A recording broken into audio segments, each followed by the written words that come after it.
They say nobody survives getting thrown out of a Black Hawk at 8,000 feet without a parachute, right? Yeah. Well, they hadn't met Staff Sergeant Nora King. You want a hook? How about this 1 minute she's strapped in tight, listening to the drone of rotors over the Afghan mountains. The next, some crew chiefs slicing her harness with a knife and 2 sets of hands are shoving her out the door. No warning. No last words. Just a free fall into blackness. And not a soul expecting her to live. I mean, what do you even do with that? I'll tell you what Nora did. She rewrote the damn manual on surviving the impossible. But let me back up a sec. Because if you're picturing some Hollywood super soldier, you're way off. Nora wasn't built like your action movie star, just average height. Lean muscle. Brown eyes that never quite landed on anything for too long. Hair so short the army never had to complain. She knew how to disappear in a crowd. Hell, that skill kept her alive in places where standing out got you a one-way ticket home in a box. That morning at Chapman, she's just minding her own business, cleaning a rifle that's already spotless muscle memory. You know, 5 years in the 75th Ranger Regiment teaches you the quiet before a mission is when death likes to introduce himself. Now here comes Major Harrison, voice cutting through the hum of nerves in the briefing room. King, you're sitting this one out. Nora doesn't even flinch, just keeps working the rifle bolt. Sir, orders from way up. This one's for the Delta boys. They need the flight hours. So you're just hitching a Ridino ground op. She looks around at these Delta operators, all carved out of stone. Leader's got a face like he collects knife fights for fun. Master Sergeant Cole Hammer roar. Yeah, he's a piece of work. But if there's one thing Nora's learned, it's that nothing in war ever happens for no reason. And getting benched without explanation? That's never good. Her usual spotter, Danny Kim, catches her eye from across the room. He doesn't say a word, but his look says everything's off. Before they can even share a whisper, the briefing kicks off Operation Copper Valley. Some bomb maker named Ahmad Rashidi, the guy who's been blowing up good men and hiding bombs where first responders step. Delta's going in. Nora's along for terrain familiarization. Or so they say. Roar questions why they need Ranger Overwatch. Harrison just shrugs insurance. King knows these mountains better than anyone. That cold pit in Nora's stomach? Yeah, it's got teeth now. She's in the armory with Kim, loading mags. This stinks. He mutters. She nods, double-checks her gear, takes double the ammo. If she's just observing, she shouldn't need it, right? But she's learned to trust her gut. Watch your 6. Danny, today feels wrong. Blackhawk lifts at 2,300. Night vision turns everyone into green-eyed bugs. Rotors chopping the air, so hard it feels like the world's coming apart. Nora posts near the door, gunner not for the view, but for the fields of fire. 20 minutes out, pilot announces 3 minutes to target. That's when Roar stands up, casual as you please. But Nora's hand slides to her sidearm. She catches him, signaling his team. Small gestures nobody else would notice. You know what your problem is? He says over the comms. Voice friendly. You're too good. She keeps her eyes moving. Enlighten me. He gets close. The other Delta's close in. Your reputation is bad for business.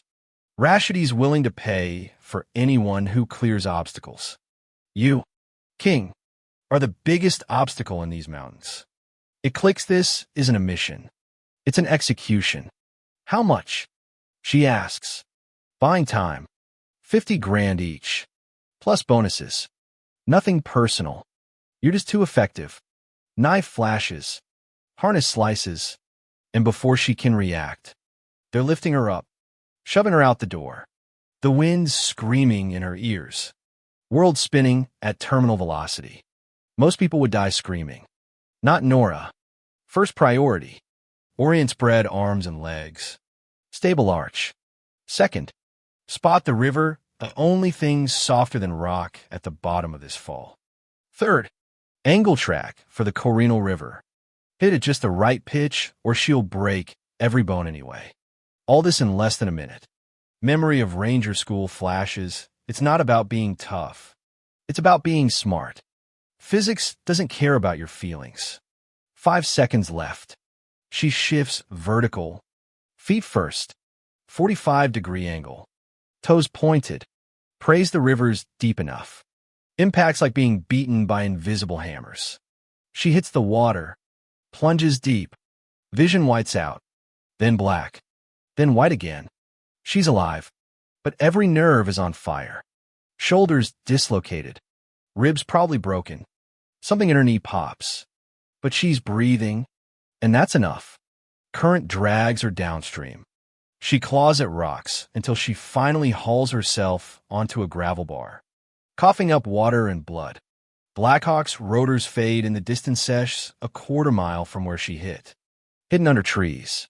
No time to reach temperatures dropping. Wet clothes clinging like ice. She crawls to a boulder cluster.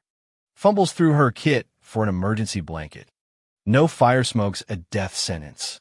She resets her shoulder with a sickening pop. Bites down on her rifle sling to muffle the scream. Uses the same sling to bind her ribs. Radio's toast. But her GPS beacon works problem is activating it calls in everyone, including the guys who just tried to kill her. So she does what Rangers Dosh plans. Dawn breaks, painting the valley in cold gold. The Delta team circles back, searching for a body they won't find.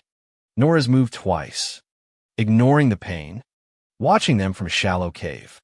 Her rifle survived, she cleans it by touch. Sets up for one shot. And when Roar's team fans out, she puts a round straight through his radio antenna. Not killing, just a message. I'm alive. I can reach you. This is your only warning. Roar shouts across the valley. King, we can work this out. But she's already relocating, never firing twice from the same spot. They try to flank, thinking she's on the run, but Nora's not escaping. She's hunting. She knows every cave, every path, every trick, leads them deeper, away from their bird. Pilot getting nervous by the minute. Sets a deadfall trap simple.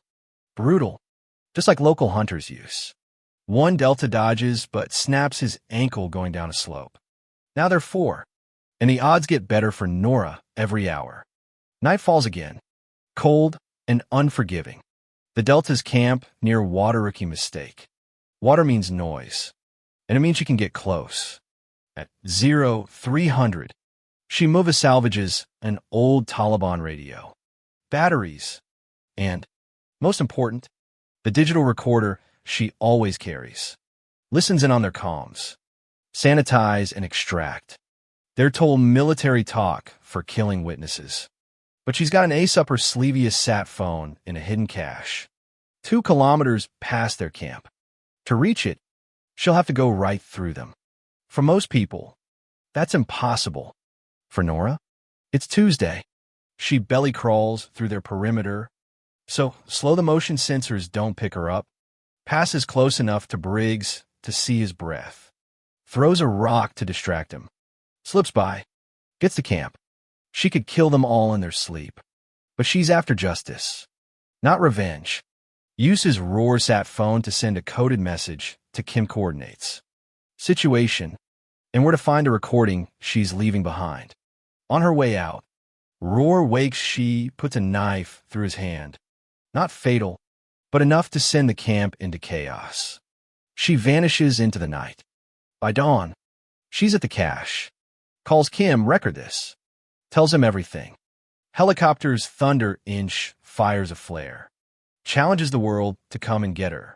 Through her binoculars, she sees Kim and Major Harrison in the first Blackhawk, coming for her. The second bird heads for Roar's team. She can imagine the radio traffic accusations. Denials, but it's too late. The evidence is already uploaded. Medics rush her, she waves them off. I'll walk. She limps to the bird. Every step agony. Harrison falls in beside her, shaking his head. King, surviving that fall is impossible. No, sir, she says. just highly improbable. There's a difference. He asks how. Physics is just math. Sir, and I'm good at math. She grins, bloody but unbroken. 3 weeks later, back in uniform, she stands before the JSOC brass. What you survived defies explanation, General Morrison says. She shrugs. Rangers lead the way. Sir, he offers her retirement or new assignment. She picks the unknown. Kim catches her in the hallway. I think you're physically incapable of taking the easy path. Nora laughs. Ribs aching, the easy path is boring. Danny shakes his head, says what everyone's thinking, that fall should have killed you. Nora stops, looks him dead in the eye. Danny, they threw me out of the helicopter because I was too good at my job.